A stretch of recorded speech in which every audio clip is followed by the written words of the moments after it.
okuyor gibi hissediyorum bazen. Bunun istatistik bir yeri var mıdır bilmiyorum, bakmak gerekir belki de.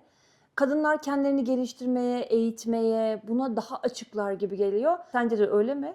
Kadınlar benim de şu an gözlemlediğim, tabii ki bu tamamen subjektif bir gözlem ve bunu bir kadın olduğum için söylemiyorum. Yani bir taraftarlık nezdinde söylemiyorum. Gerçekten hatta yani dediğim gibi kaynağının doğruluğu ve yanlışlığı tartışılabilir. Bazen yanlış kaynaklara da maalesef o öğrenme iştiyakı, hırsıyla yönelmemiz de söz konusu olabiliyor.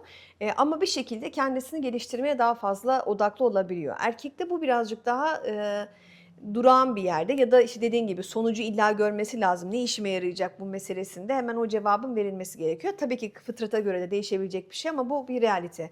Ama psikolojik konulara gelecek olursak yani aile konularına gelirsek kesinlikle böyle. Yani bunu altını çize çize söyleyebiliriz. Okuyan beyefendiler bu konuda kendini geliştiren beyefendiler lütfen alınmasınlar. Tabii ki istisnalar vardır ama genele bakan bir yönde bakarsak gerçekten de kadınlar daha çok okuyor. Bunun farklı sebepleri var bence. Yani birincisi kadınların biraz daha sezilerinin kuvvetli olması. Daha hani bazen şey yaşarız ya böyle karı koca bir yere beraber gideriz.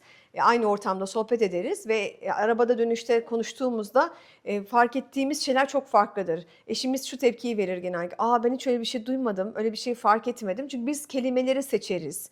Bunu söyledi, bunu boşuna söylemedi gibi. Hatta yanlış da olsa belki doğru da olsa altyazılar yazarız. Oradan çıkarımlar yaparız. Çünkü sezilerimiz biraz kuvvetli. Detayları daha çok dikkat edebiliyoruz. Bu bizi ister istemez psikanalitik anlamda yani psikolojik olarak da bir insana bakarken daha derin bakmamızı sağlıyor.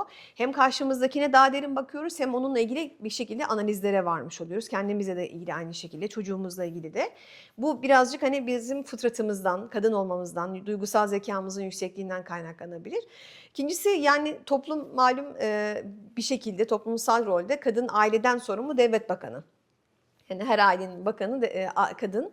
Bunda devlet bakanı olmasında bir sıkıntı ben hani görmüyorum. Eğer dediğim gibi denge ve denklem bu şekilde oturmuşsa ve güzel bir şekilde oturmuşsa bunda hiçbir sıkıntı yok. Sadece orada birine bakanken diğerinin oturması. Yani biri çok sorumlu, daha sorumlu olabilir, kendini öyle hissedebilir ve bunu da güzel bir şekilde yapabilir ama bu diğerinin sorumsuz olacağı anlamına gelmiyor. Ya da o konularla ilgili sadece bilgilendirme yapılacak kişi olduğu anlamına gelmiyor.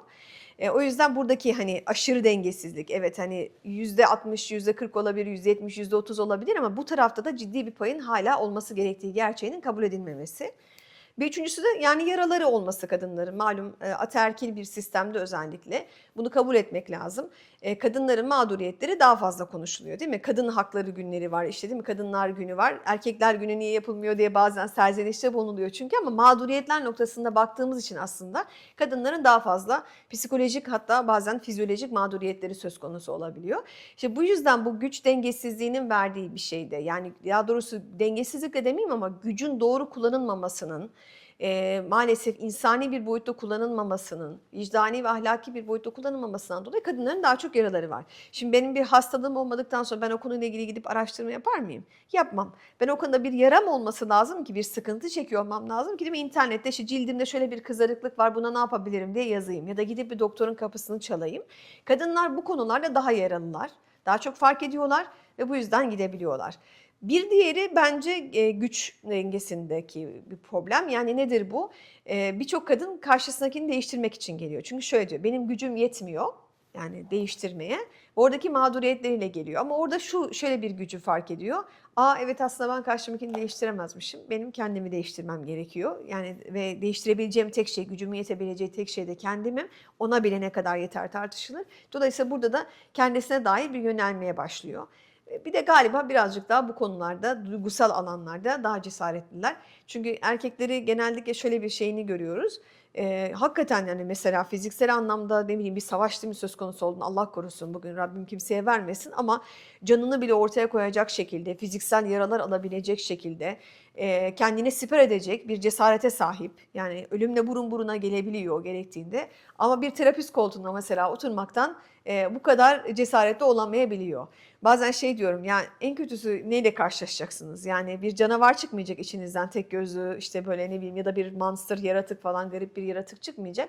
Kendiniz çıkacaksınız. Sadece hatırlayamadığınız, daha doğrusu bilinç düzeyinde hatırlayamadığınız, aslında hatırladınız ama bilinç düzeyinde hatırlamadığınız bazı belki yaralarınız ortaya çıkacak. Varsa o da, illa olmak zorunda değil. Ya da hayatta bazı öğrendiğiniz hipnozlar, yani şu şöyledir bu böyledirleri sorgulamaya başlayacaksınız. Ama bu birazcık bizi zorluyor. Kur'an'da hatırlarsın böyle çok ifade vardır. Ataların dinine yapışan, ataların dinini çok fazla söyleyen insanlarla alakalı ve bu eleştirel bir düzeyde anlatılır. Yani revize edilmesi gerektiğini, bütün fikirlerin sorgulanması gerektiğini, doğru değilse ataların dini de olsa sahiplenilmemesi gerektiğini anlatır. Bu aslında bütün şeylerimiz için geçerli. O konfor alanımız olan o ataların dini meselesinde, yani benim annemden, babamdan gördüğüm, toplumdan gördüğüm, işte bir şekilde o yaşa kadar öğrene geldiğim şeyi hafazan Allah değiştirmek zorunda kalırsam, ya bu yanlışsa ya bunun içerisindeki bir şeyleri fark edersem korkusu olabiliyor.